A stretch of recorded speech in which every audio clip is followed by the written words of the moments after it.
The Signal Man by Charles Dickens. Read by James Peacock.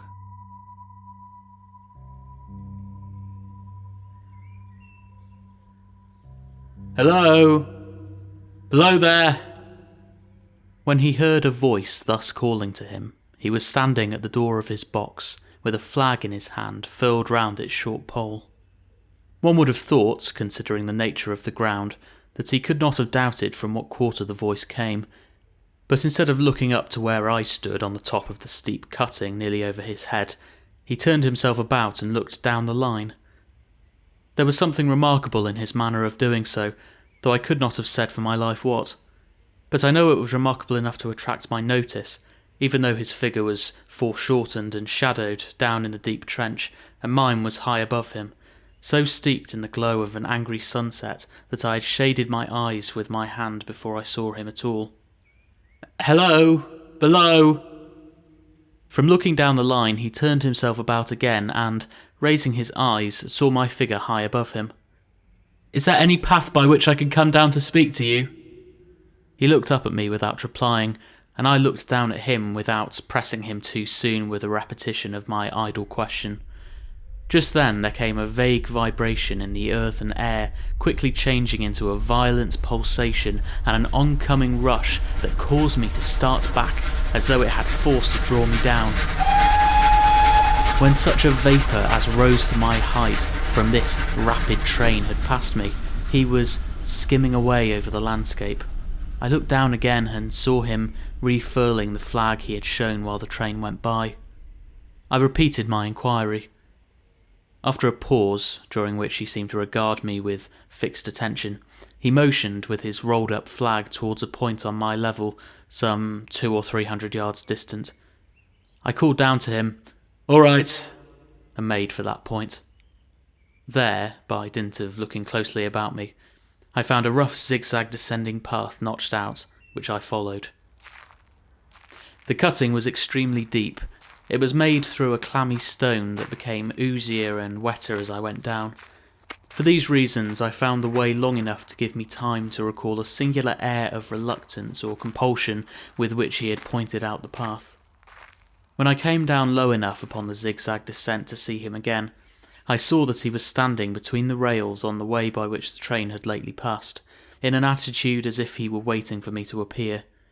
He had his left hand at his chin, and that left elbow rested on his right hand crossed over his breast. His attitude was one of such expectation and watchfulness that I stopped a moment, wondering at it.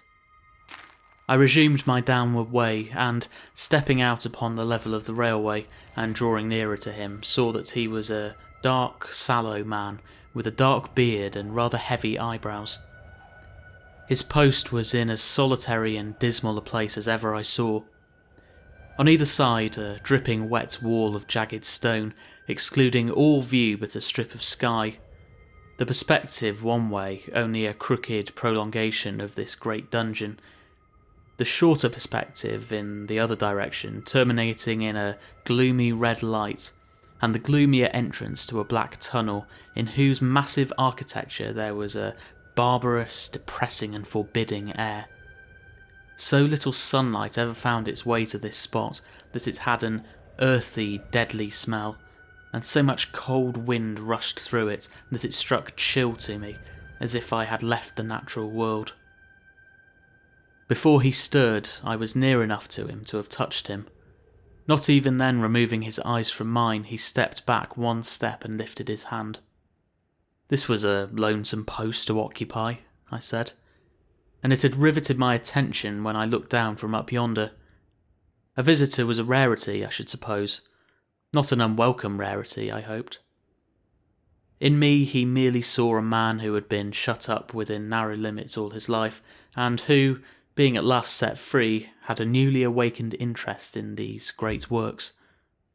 To such purpose I spoke to him, but I am far from sure of the terms I used, for, besides that I am not happy in opening any conversation, there was something in the man that daunted me.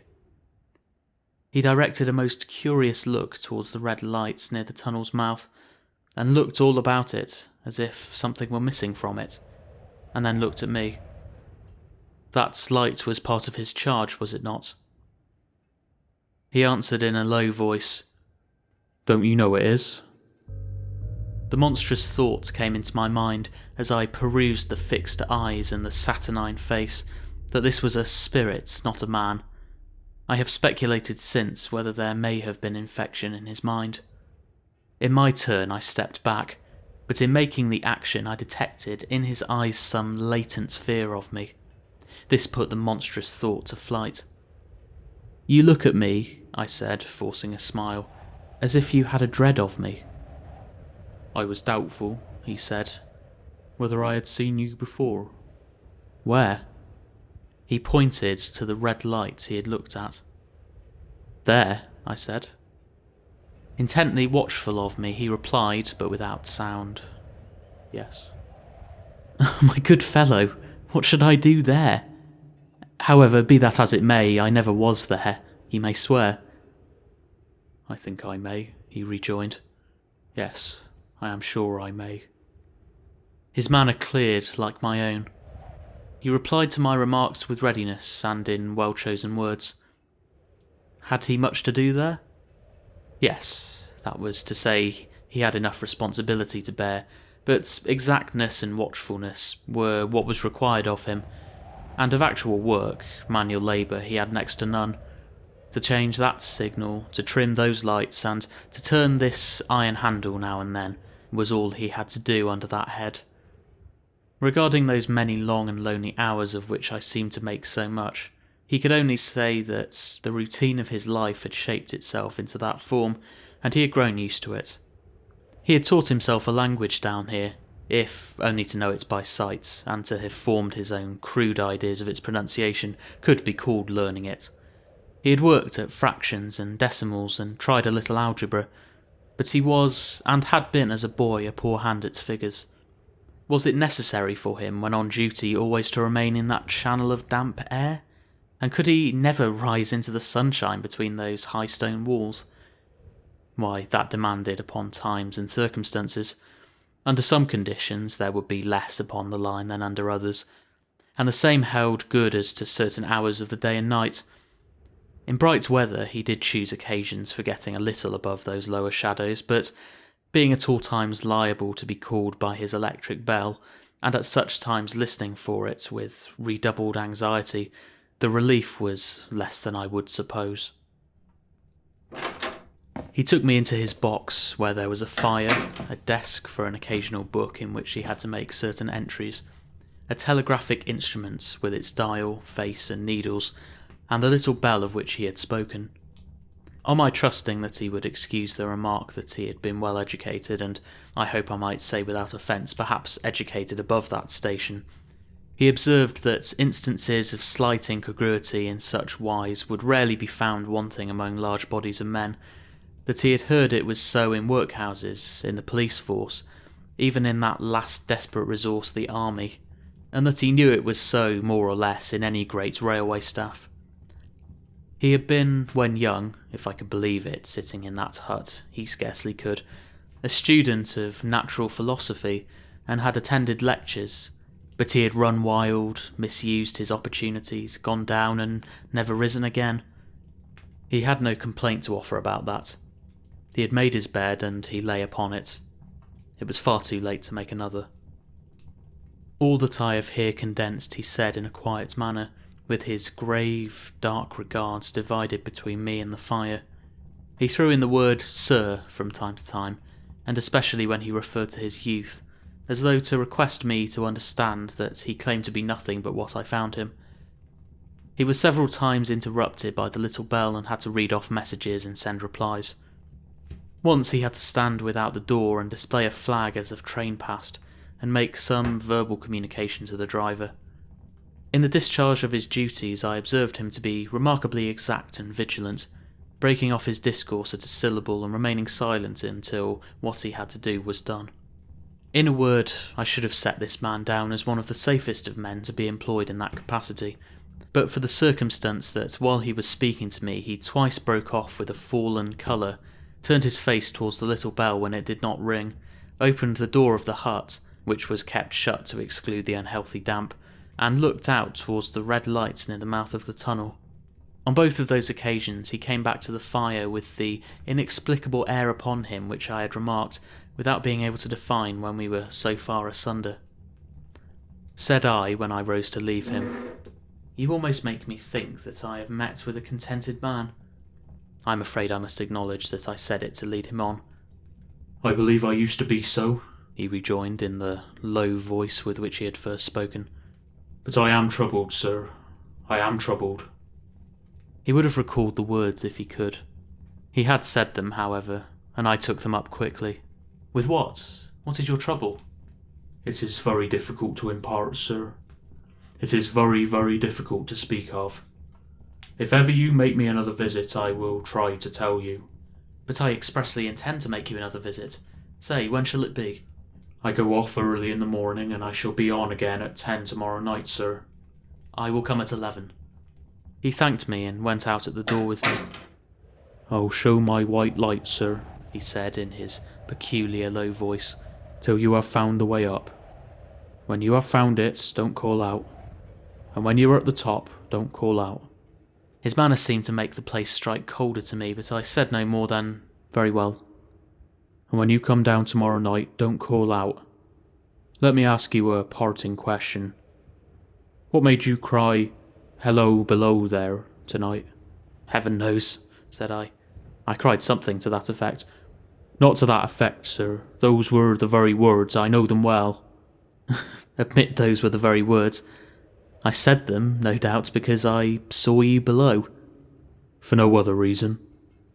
"What other reason could I possibly have?" "You had no feeling that they were conveyed to you in any supernatural way?" "No." He wished me a good night and held up his light. I walked by the side of the down line of rails, with a very disagreeable sensation of a train coming behind me, until I found the path. It was easier to mount than to descend, and I got back to my inn without any adventure. Punctual to my appointment, I placed my foot on the first notch of the zigzag next night as the distant clocks were striking 11. He was waiting for me at the bottom with his white light on. "I have not called out," I said when we came close together. "May I speak now?" "By all means, sir." "Good night then, and here's my hand." "Good night, sir, and here's mine." With that we walked side by side to his box, entered it, closed the door and sat down by the fire. "I have made up my mind, sir," he began, bending forward as soon as we were seated and speaking in a tone but a little above a whisper, "that you shall not have to ask me twice what troubles me. I took you for someone else yesterday evening. That troubles me." "Who is it?" "I don't know." "Like me?" "I don't know. I never saw the face. The left arm is across the face and the right arm is waved, violently waved, this way." I followed his action with my eyes, and it was the action of an arm gesticulating with the utmost passion and vehemence, "For God's sake, clear the way." "One moonlit night," said the man, "I was sitting here, and I heard a voice cry, 'Hello, below there.' I started up, looking from that door, and saw this someone else standing by the red light near the tunnel, waving as I just now showed you. The voice seemed hoarse with shouting, and it cried, 'Look out, look out.' And then again, 'Hello, below there, look out.' I caught up my lamp, turned it on red, and ran towards the figure, calling, 'What's wrong? What's happened? Where?' It stood just outside the blackness of the tunnel. I advanced so close upon it that I wondered at its keeping the sleeve across its eyes. I ran right up to it, and had my hand stretched out to pull the sleeve away when it was gone." "Into the tunnel?" said I. "No. I ran on into the tunnel 500 yards. I stopped and held my lamp above my head and saw the figures of the measured distance, and saw the wet stains stealing down the walls and trickling through the arch. I ran out again faster than I had run in, for I had a mortal abhorrence of the place upon me, and looked all round the red light with my own red light, and I went up the iron ladder to the gallery atop of it, and I came down again and ran back here. I telegraphed both ways. An alarm has been given. Is anything wrong? The answer came back both ways. All well.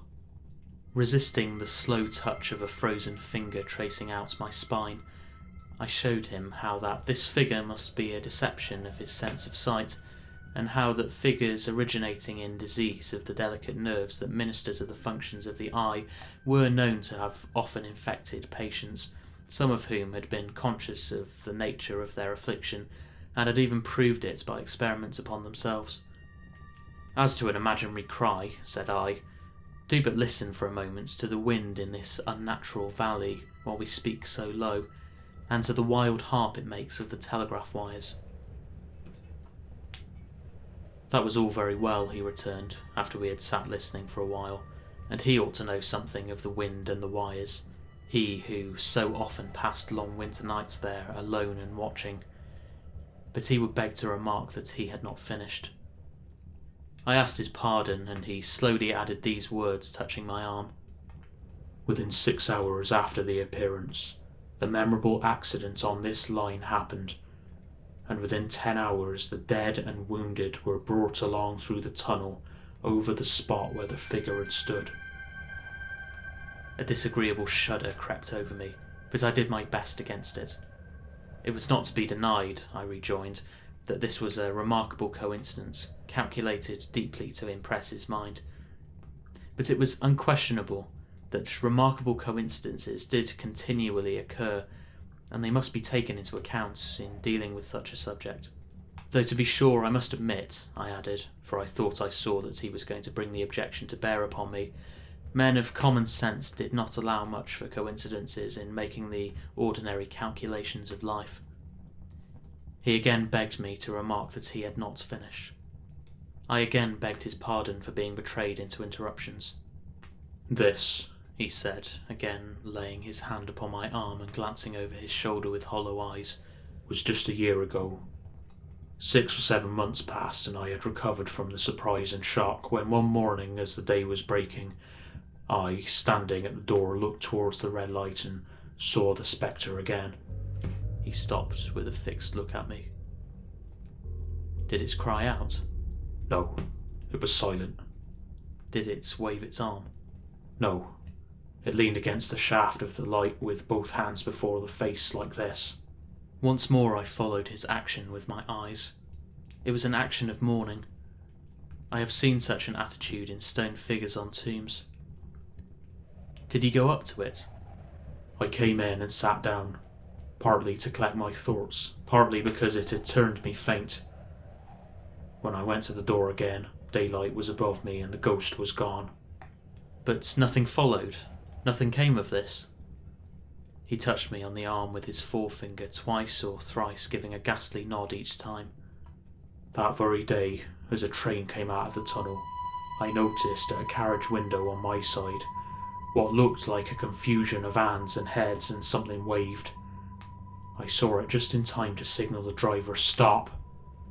He shut off and put his brake on, but the train drifted past here 150 yards or more.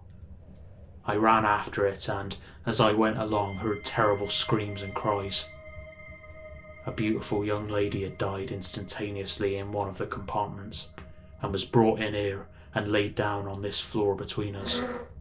Involuntarily I pushed my chair back as I looked from the boards at which he pointed to himself. True, sir, true. Precisely as it happened, so I tell it you. I could think of nothing to say to any purpose, and my mouth was very dry.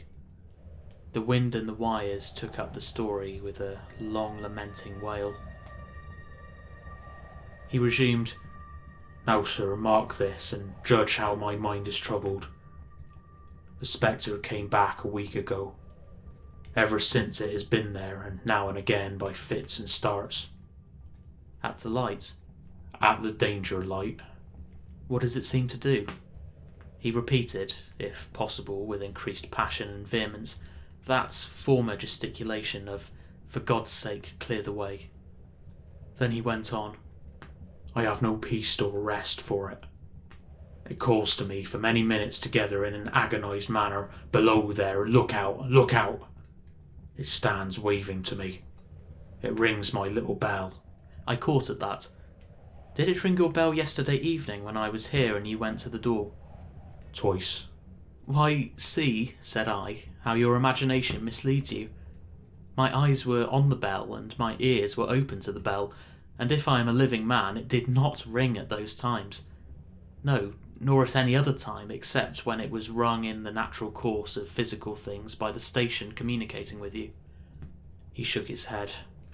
"I have never made a mistake as to that yet, sir. I have never confused the spectre's ring with the man's. The ghost's ring is a strange vibration in the bell that it derives from nothing else, and I have not asserted that the bell stirs to the eye.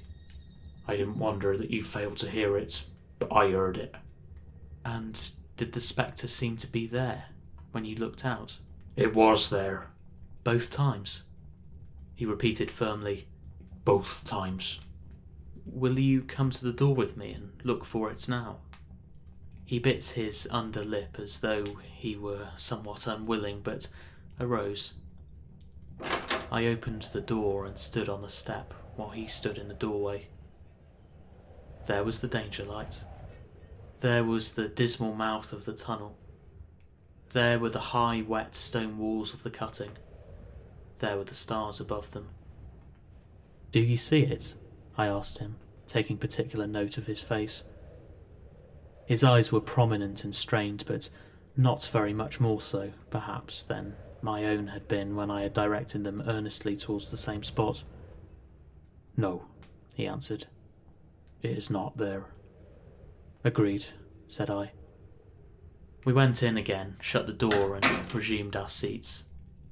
I was thinking how best to improve this advantage, if it might be called one, when he took up the conversation in such a matter-of-course way, so assuming that there could be no serious question of fact between us, that I felt myself placed in the weakest of positions. "By this time you will fully understand, sir," he said, "that what troubles me so dreadfully is this question. What does the spectre mean?" I was not sure, I told him, that I did fully understand.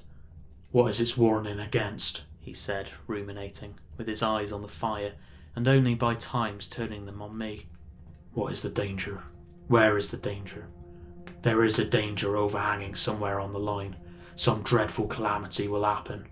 It is not to be doubted this third time, after what has gone before. But surely this is a cruel haunting of me. What can I do?" He pulled out his handkerchief and wiped the drops from his heated forehead. "If I telegraph danger on either side of me, or on both, I can give no reason for it," he went on, wiping the palms of his hands. "I should get into trouble and do no good. They would think I was mad. This is the way it would work. Message: danger, take care. Answer: what danger? Where? Message: don't know, but for God's sake take care. They would displace me. What else could they do?" His pain of mind was most pitiable to see. It was the mental torture of a conscientious man, oppressed beyond endurance by an unintelligible responsibility involving life.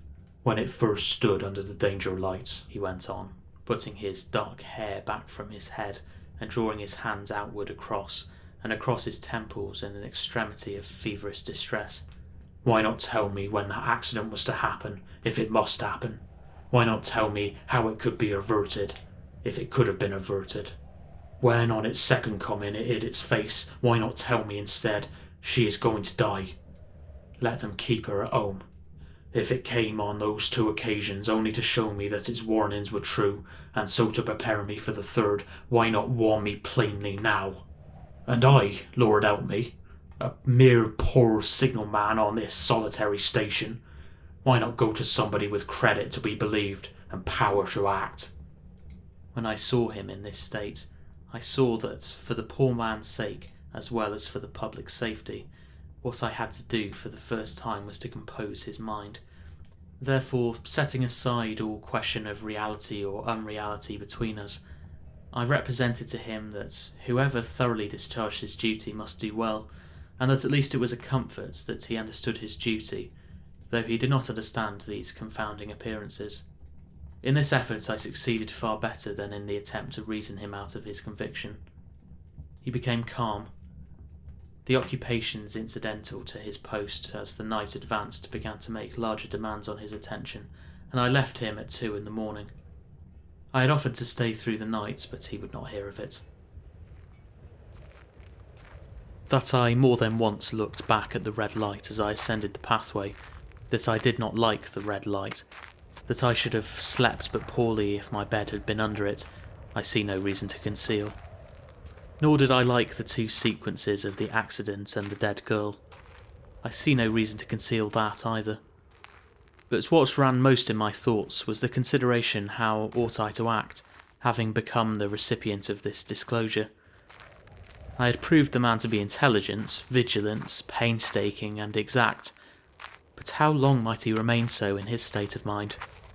Though in a subordinate position, still he held a most important trust, and would I, for instance, like to stake my own life on the chances of his continuing to execute it with precision?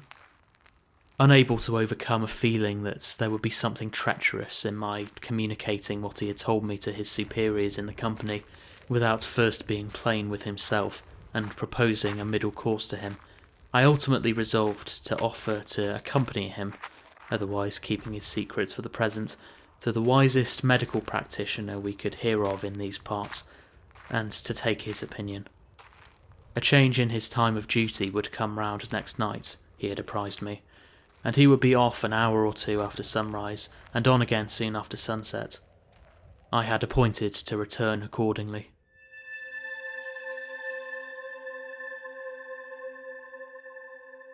Next evening was a lovely evening, and I walked out early to enjoy it. The sun was not yet quite down when I traversed the field path near the top of the deep cutting. I would extend my walk for an hour, I said to myself, half an hour on and half an hour back, and it would be then time to go to my signalman's box. Before pursuing my stroll, I stepped to the brink and mechanically looked down from the point from which I had first seen him. I cannot describe the thrill that seized upon me when, close at the mouth of the tunnel, I saw the appearance of a man, with his left sleeve across his eyes, passionately waving his right arm.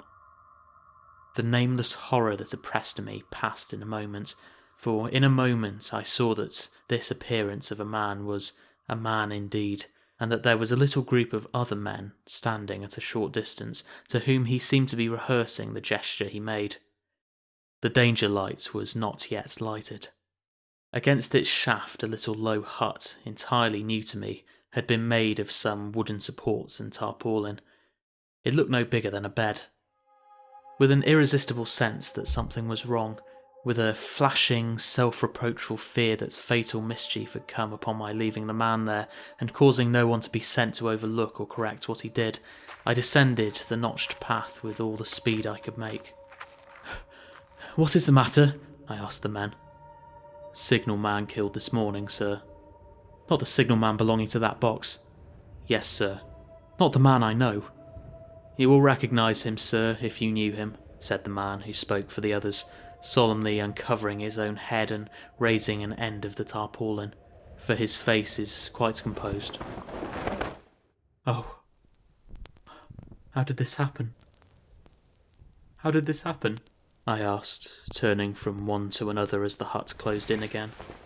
"He was cut down by an engine, sir. No man in England knew his work better, but somehow he was not clear of the outer rail. It was just at broad day. He had struck the light and had the lamp in his hand. As the engine came out of the tunnel, his back was towards her and she cut him down. That man drove her, almost showing how it happened. Show the gentleman, Tom." The man, who wore a rough, dark dress, stepped back to his former place at the mouth of the tunnel. "Coming round the curve in the tunnel, sir," he said. "I saw him at the end, like as if I saw him down a perspective glass. There was no time to check the speed, and I knew him to be very careful. As he didn't seem to take heed of the whistle, I shut it off when we were running down upon him and called to him as loud as I could." "What did you call?" "I said, 'Below there, look out, for God's sake clear the way.'" I started. "It was a dreadful time, sir. I never left off calling to him. I put this arm before my eyes not to see, and I waved this arm to the last. But it was no use. Without prolonging the narrative to dwell on any one of its curious circumstances more than on any other, I may, in closing it, point out the coincidence that the warning of the engine driver included not only the words which the unfortunate signalman had repeated to me as haunting him, but also the words which I myself, not he, had attached, and that only in my own mind, to the gesticulation he had imitated.